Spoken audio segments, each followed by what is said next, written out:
जनता party का समर्थन तो प्राप्त नहीं होगा, लेकिन भारतीय जनता पार्टी का डीएनए लेकर मैं निर्दलीय पर्चा कल भरने जा रहा हूं। दोनों पार्टियों ने अयोग्य लोगों को टिकट दिया है, चाहे राजद हो चाहे भारतीय जनता पार्टी हो। कहता है कि याचना नहीं अपहरण होगा। कुछ तो वजह रही होगी, यूं ही कोई बेवफा नहीं होता। इस समय हमारे साथ मौजूद हैं विधान पार्षद इंजीनियर सचिदानंद राय जी। क्या वजह रह गई कि भाजपा ने आपको टिकट नहीं दिया? आप ही बता दें, मुझे तो अभी तक पता नहीं चला है, ना किसी का फोन आया है, तो मैं कैसे जानूंगा क्या वजह रही होगी। किन चीज़ों को लेकर के ऐसा लगा कि पार्टी क्या अनबन रही पार्टी में कि आप या शीर्ष नेतृत्व से बात नहीं हो पाई? कहाँ आप नहीं चूक हो गई? अब ये तो देखिए, हमको मीडिया के माध्यम से पता चला कि मेरा टिकट काट दिया गया है।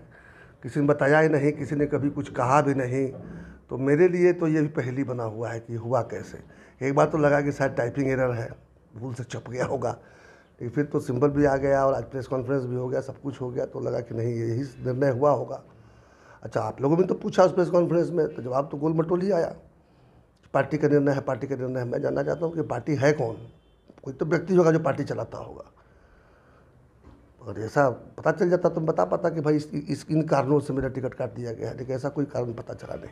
क्या चुनाव मैदान में आ पाएंगे? अब मेरे पास में भारतीय जनता पार्टी का समर्थन तो प्राप्त नहीं होगा, लेकिन भारतीय जनता पार्टी का डीएनए लेकर मैं निर्दलीय पर्चा कल भरने जा रहा हूँ। भाजपा के प्रत्याशी हैं, कितना आप प्रतिद्वंदी को मानते हैं? पहली बात तो भाजपा के प्रत्याशी हैं क्या? भाजपा के जो प्राथमिक सदस्य भी नहीं थे। हम तो कई नेताओं से जब परसों बात किए, कल भी बात किए, तो कोई जानता ही नहीं उनको। तो ये तो सबको लगा कि ऐसा ही हुआ होगा, लगता है छापने में कोई गलती हो गई है, लेकिन कुछ लोगों ने मिलकर ये किया है। अब कौन किए हैं, क्यों किए हैं,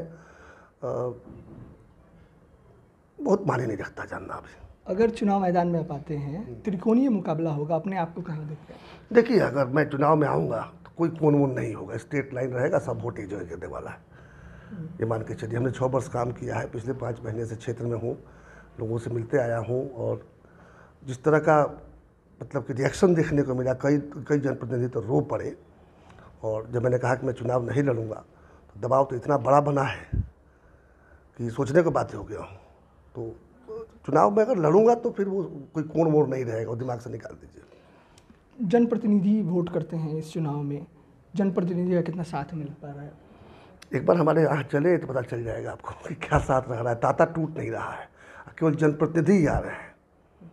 और मतलब ये समझ लीजिए कि जो नहीं आ पा रहे हैं वो फ़ोन पर बैठ के भैया मानिएगा मत लड़ना है, तो ये बातें हो रही है। तो निश्चित रूप से कहीं ना कहीं तो ख़राब लग रहा है, क्योंकि देखिए ये कोई, मैं पद के लिए कभी लोलुप नहीं रहा हूँ। कई बार मुझे बड़े बड़े प्रलोभन दिए गए किन्हीं कारणों में, तुम्हारे कहा कि नहीं प्रलोभन में नहीं आऊँगा, यदि योग्यता के आधार पर कुछ बनता होगा दीजिएगा हमको, नहीं तो मैं जहाँ हूँ वहीं खुश हूँ। तो अब ये तो ज़रूर था कि ये चुनाव लड़ने की मैं तैयारी कर चुका था, पिछले 5 महीने से मैदान में था और बड़ा अच्छा समर्थन भी प्राप्त हो रहा था। तो सीधे से जब ये सुनने को मिला तो एक बार तो मन होगा कि साला सब छोड़ छाड़ के चले, क्या करने आ गए, किस शहर में आ गए हैं, यहाँ के लोगों को यही सब पसंद है। लेकिन फिर ठीक है, अब इतने दिन रहे हैं, लोगों के बीच रहे हैं, बड़ा अपार प्यार मिला है, समर्थन मिला है। हमारी मित्र मंडली बहुत बड़ी है, ज़िले में कोई भी ऐसा प्रखंड नहीं है, ऐसा कोई पंचायत नहीं है जहाँ 2-4 मेरे मित्र नहीं है। मैं मित्र इसलिए कहता हूँ कि मैं पॉलिटिकल पार्टी तो मैं हूँ नहीं, तो कार्यकर्ता तो पार्टियों के होते हैं। व्यक्तिगत रूप से जो मेरे सहयोगी हैं उनको मैं मित्र ही मान के चलता हूँ। तो मित्रों की संख्या बहुत बड़ी है, अब तो हज़ारों की संख्या में चला गया है, और उन सबका दबाव है मेरे ऊपर, पंचायत के प्रतिनिधियों का दबाव है मेरे ऊपर। तो सबको देख रहा हूँ, विचार कर रहा हूँ, प्रेस कॉन्फ्रेंस में मैं अपना रणनीति खुलासा कर दूँगा। एनडीए की अभी प्रेस वार्ता हुई, उसमें सांसद ने कहा कि उनको आगे आने वाले दिनों में बढ़िया जगह दिया जाएगा, उसको कैसे देखते हैं? उसका भी खुलासा कर देते, कौन सा बढ़िया जगह देंगे, कोई बात तो करे, या तो बात करे या खुलासा कर दे। प्रेस कॉन्फ्रेंस में, प्रेस वार्ता में खुलासा कर दे कि उनको ये बढ़िया जगह देने वाले हैं।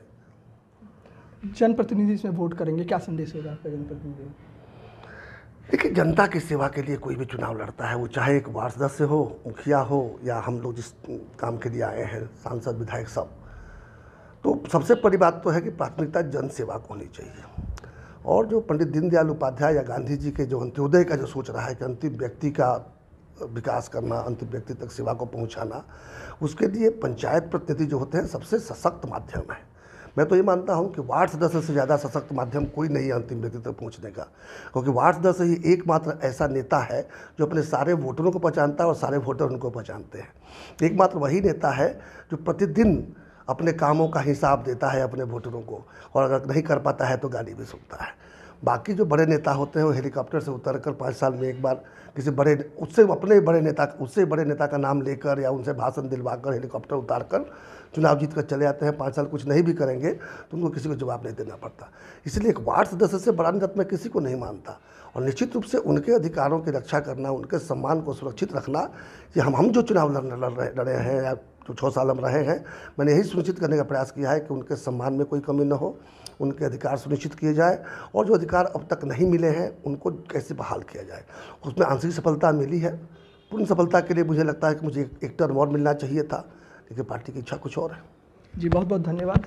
ये था हमारे साथ इंजीनियर सच्चिदानंद राय जी, जो बता रहे थे कि एक बार और अगर मौका मिलता है तो मैं जो अधूरे काम रह गए हैं मैं उसको पूरा करूंगा। ये चुनाव बेहद दिलचस्प होने वाला है और त्रिकोणीय मुकाबला होता दिख रहा है। हालांकि कल 14 तारीख है और कल कई प्रत्याशियों द्वारा नामांकन किया जाएगा। छपरा टुडे के लिए कबीर की रिपोर्ट।